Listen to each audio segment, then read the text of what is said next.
শাহবাগ বাডেমে ভাঙচুর, জুলাইয়ের আন্দোলনকারীরা ভাঙচুর করছেন। আরেকদিকে দেখা যাচ্ছে হিরো আলমের মৃত্যুর লাশ ভিডিও আসলে কতটুকু সত্যি আর কতটুকু মিথ্যা। অনলাইনটা এমনটাই হয়ে গেছে, বিনোদন নামে হয়ে গেছে একটা নির্যাতনের অবস্থান।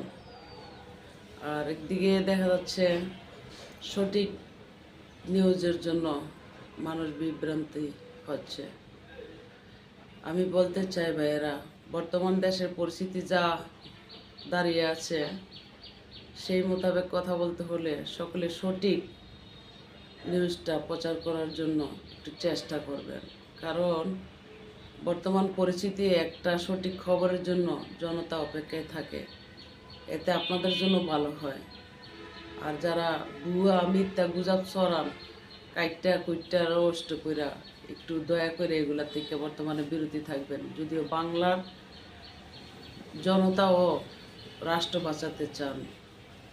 ঘুম থেকেই কিন্তু উঠে দেখা যায় এদিক দিয়ে ভাঙচুর হচ্ছে, আরেকদিকে লাশ হচ্ছে, আরেকদিকে হত্যা করা হচ্ছে, এই অবস্থায় কিন্তু দেখা যাচ্ছে। তো এসব কিছুর কারণে বলতে হলো যে সঠিক নিউজের জন্য সকলের প্রতি আহ্বান রইল। ভালো থাকবেন সকলে। খোদা হাফেজ। আসসালামু আলাইকুম।